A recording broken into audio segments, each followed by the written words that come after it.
That was awful. That was absolutely brutal.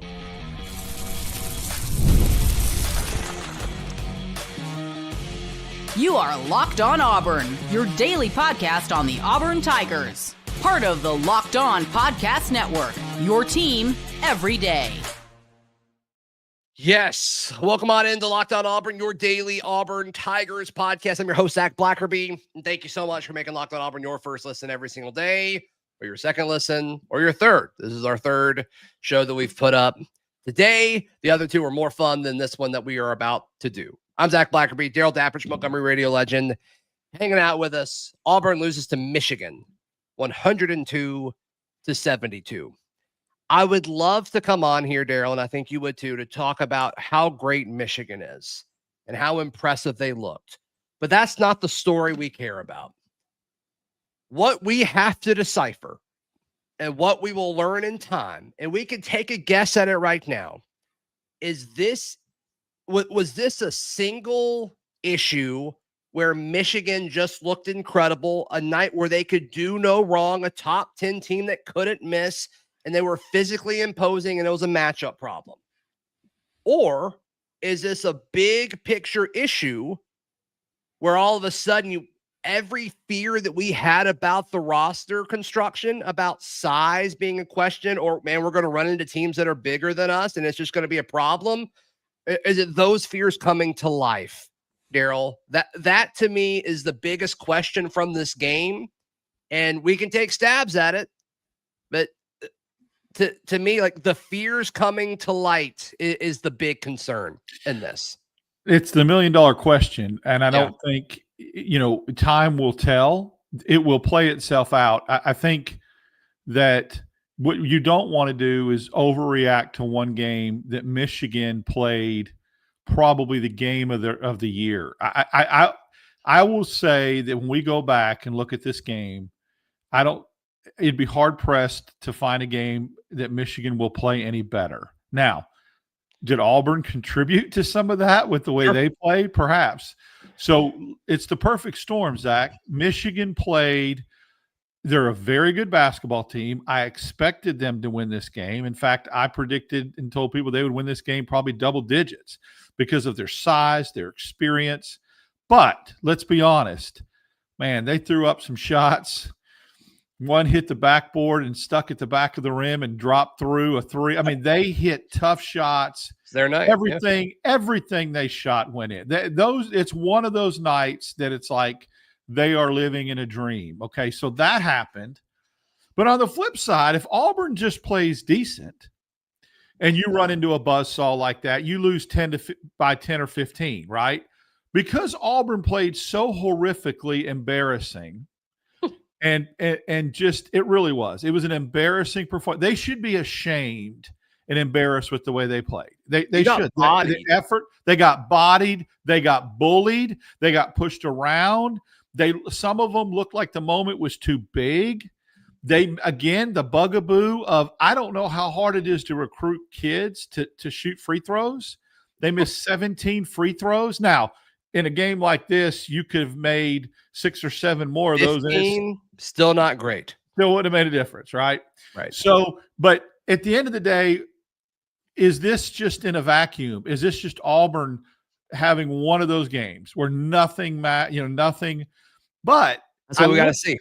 I look at the cause effect of this, Zach. Is it because of effort? Is it because of mental errors? Is it because of poor shot selection? See, those are the things you don't want this game to be like a sneak peek or the symptoms start to show. And we won't know that until the season starts to grow, but you've got to get some things cleaned up.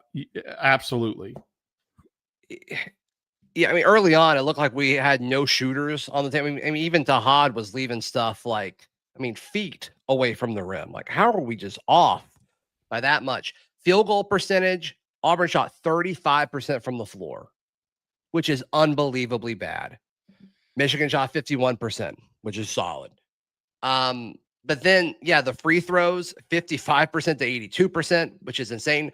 Both teams made 18 free throws. but Michigan made it to the line 22 times. Auburn made it 32 times. We both made the same amount. That's crazy, Darrell. And then rebounding. Auburn, have you seen this number?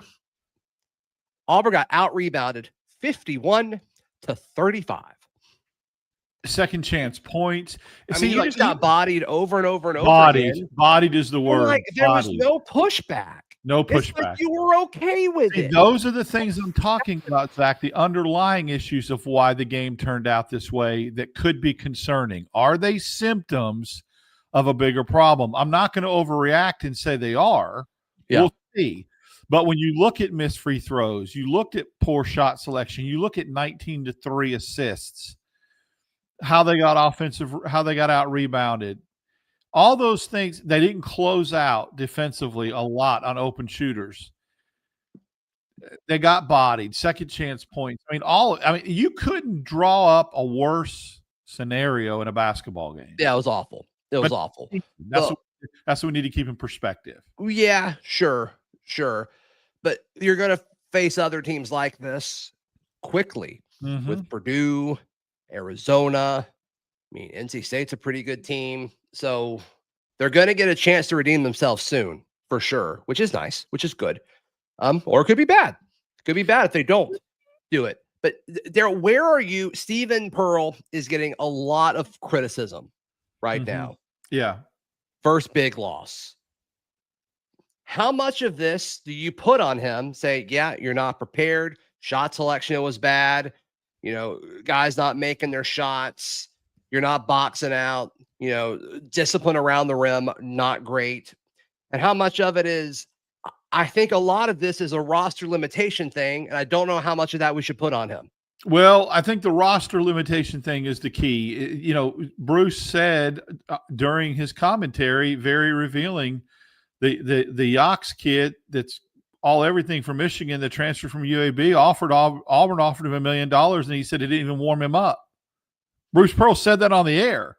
So I think that there is probably from a roster construction standpoint, another big that could contribute besides Murphy was essential, and they didn't get him. I think they probably thought Jovic was going to play bigger than he is. And sure. I thought he was a bright spot tonight, though. 13 points. I thought he at least didn't look scared. The moment didn't look too big for him. He played aggressively. On offense. Yes, right. Defensively, they went by him like his feet seem so heavy. Yeah, on defense. Michigan's got size and strength and all that. I get all that. I mean, Michigan playing well and Auburn playing well, and Michigan's probably still a double-digit better basketball team. And that's okay because they could be a Final Four basketball team, right? But that's not the story. The story is, what are the things that Auburn did to make it worse, to exaggerate this? And that's the things we're talking about: missed free throws, poor shot selection, not boxing out. Auburn typically, Zach, does not get out-hustled after loose, and they just looked like they were standing around a little bit too much. So how much of that is Stephen Pearl? He has to wear some of that. He does. I mean, why do you not play Emeka at all? That's interesting to me. I mean, I think he would be – I know he's frail, and they probably thought he's going to get broken in half, but he's at least aggressive. You're also down 20. Like, why not? Why not? Let him get in there and get some swats. At that point, you're not going to win. Let's see if he can do it. And then so at least in the future, in that situation, because you're going to play other teams that have players that are larger than us. I think if there's ever a game scenario or a tournament scenario where it is absolutely beneficial for a basketball team to be able to come back and play tomorrow night, it's tonight. It's this scenario. This is one of the rare occasions where you don't mind playing a back-to-back-to-back. If you're Auburn, and I know there's a lot of competitive kids in that locker room, and Stephen Pearl's competitive, by God, you want to get back out there as soon as possible and wash this taste out of your mouth, rinse this taste out of your mouth. And they'll have an opportunity to do that by playing right away. Could you imagine sitting on a loss like this for a week?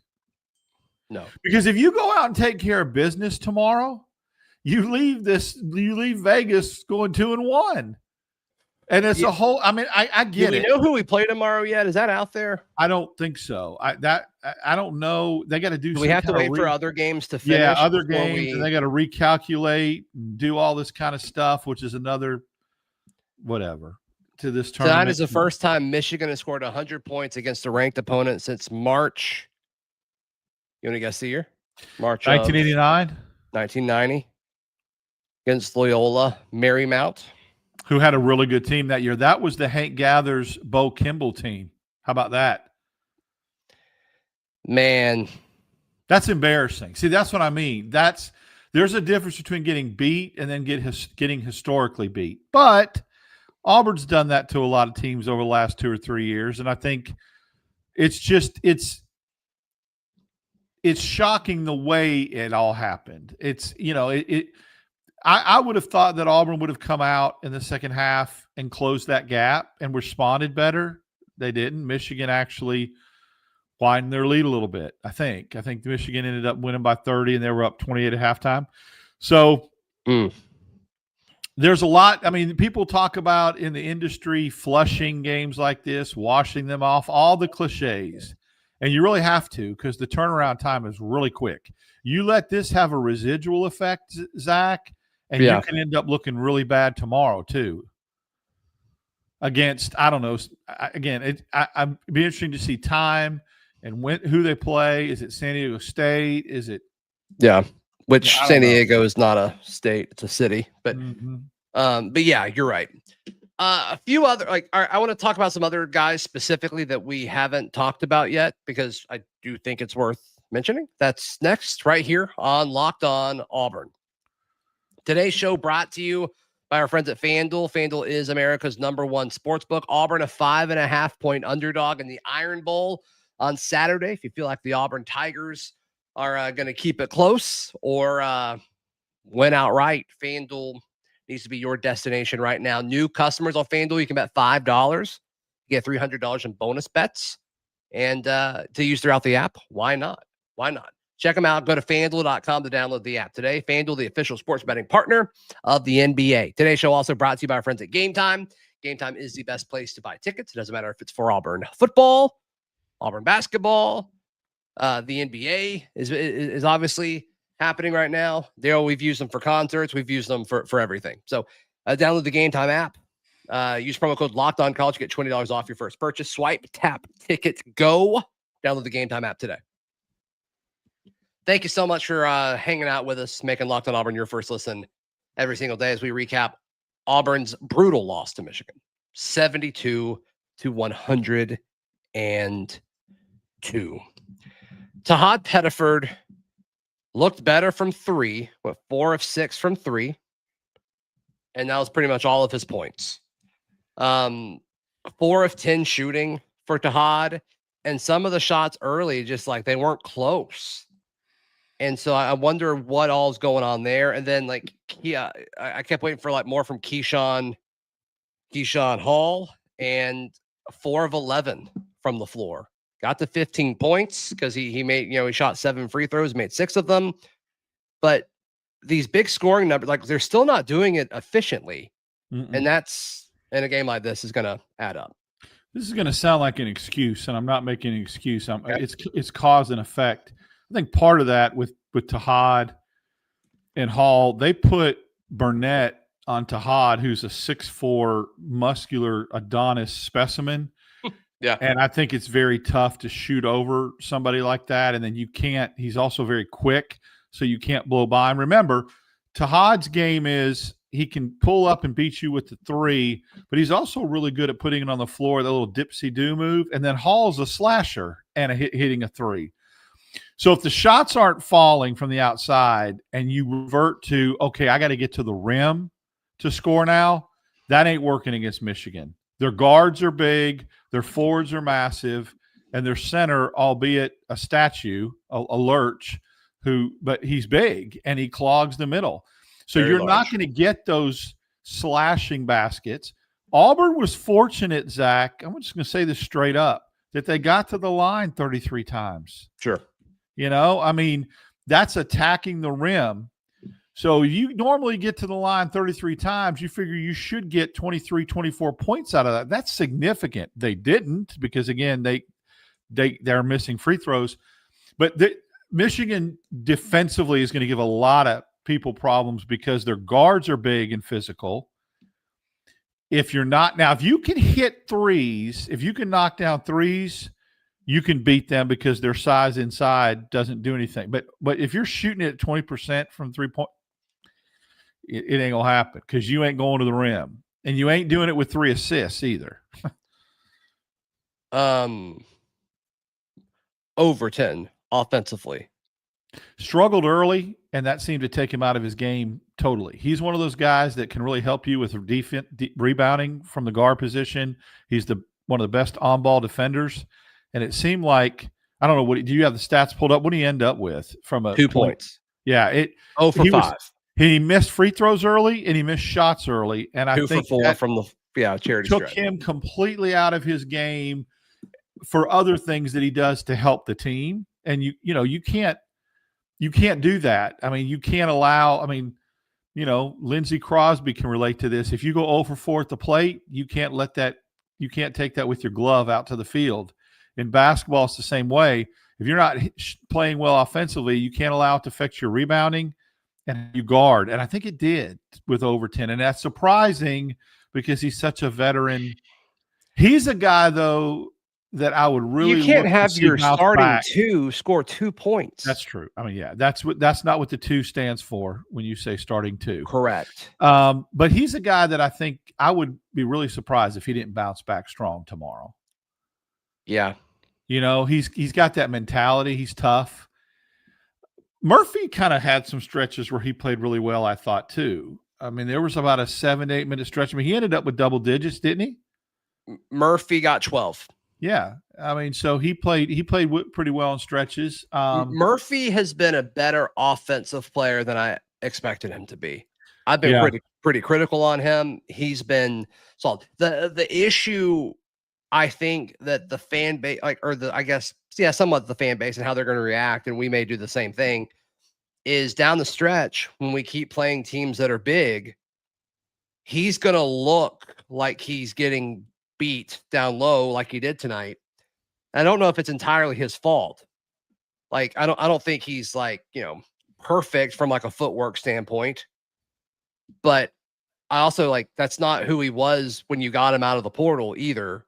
But we're asking him to be like the main guy around the basket at times. And I don't know if there's nobody else you can ask to do that unless you want to, see what Oporum can do. But I'm kind of curious to see how that narrative evolves over the season. Oporum has got to play more because Murphy cannot just shoulder that load by himself. And I think Oporum can be somebody that you can count on down low a little bit. You're going to have to for some depth, for some rebounding, for some protecting the rim.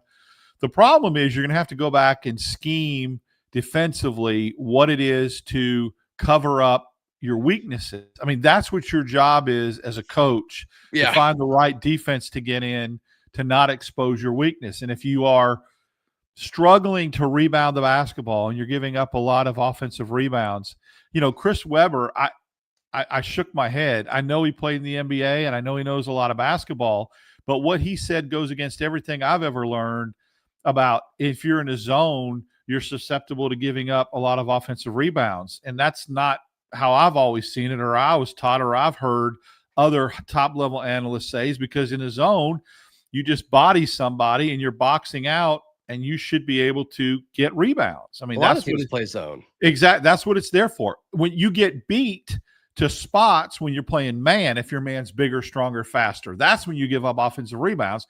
A zone is a lazy way to keep people from getting offensive rebounds. That's why you do it. Now, if Auburn's playing that 1-3-1, we all know about that. But you've got to scheme something up that allows you to not expose your bigs and how lack of physicality and giving up rebound. Something has to happen. But that's why a game like this can be a curse or a blessing. You hope that it's the blessing. Right. It's a curse if it exposes some things some weaknesses that other teams can capitalize on. it's a blessing if it exposes some things and you react and adjust and say, ooh, let me put a Band-Aid on that wound and find a way to cut. We'll see. That's why coaches get paid the big bucks. But if you don't have a roster to combat it, it doesn't matter. Yeah. I mean, I'm curious to see what adjustments are made. I mean, rough night for Elijah Freeman as well. He didn't score tonight, but Overton at the 2, that's one where I'm looking to see what those minutes look like moving forward. I mean, I think I'm at the point where I'm concerned about his offense. I'm just going to be honest. And if you think I'm overreacting, that's I mean, I hope I am, right. Freeman's going to be interesting too, because I think Sway might be a little bit more consistent, but I mean, he didn't really. He played a lot, but he didn't really take any shots tonight. So I don't. A lot of free throws too. Killed Auburn a lot. Yeah, I mean, killed Auburn at the line. I'm sorry. I mean, I know he's a freshman, but you got to call. He missed a lot against Houston too. You cannot. And the front ends of them, the front ends of 101s absolutely kill you. But Freeman invisible tonight. I love him. He's going to be a good player, but you got to have him. You got to have him play at a higher level in a game like this tonight. Yep. All right, let's do our final exercise, which is a little tricky. So we don't know who we play tomorrow. So that's obviously game 1. They won't be as good as Michigan. NC State at Arizona, Chattanooga, and then Purdue and Indianapolis. Those are our next 5. What does Auburn go? I'm going to hate saying this, but I'm kind of leaning towards 2 and 3 right now. I think they beat NC State. I think they beat who they play tomorrow, and then Chattanooga. So 3 and 2. I'm gonna say right. You changed my mind on that. Yeah, 3 and 2. I'm gonna say 3 and 2. And if you can go 3 and 2 in the next 5, that means you'll have at one point be 8 and 2. I mean, I mean, you can't allow this loss to be a 2-loss game, right? You can't allow it to. Right. I'm gonna have to pull those, put those comments off there for a second. You can't allow a game like this to have a residual effect where they call them 2-loss losses, where you know, and that can't happen. So right. Darrell, how can people check out everything you've got going on? Follow me on X, Dap6410, and then obviously we have a ton of shows. We'll do the live show tomorrow, whenever, wherever, whoever they play. We'll go live. We've got a show dropping tomorrow morning, our regular Locked On Auburn. We'll have another one Friday, the Iron Bowl show. So yeah, there's a lot of content that we'll be cranking out. Yes, absolutely. Absolutely. Please like the video. Please subscribe. And we'll see you tomorrow morning, bright and early, with a new edition of Locked On Auburn. Peace.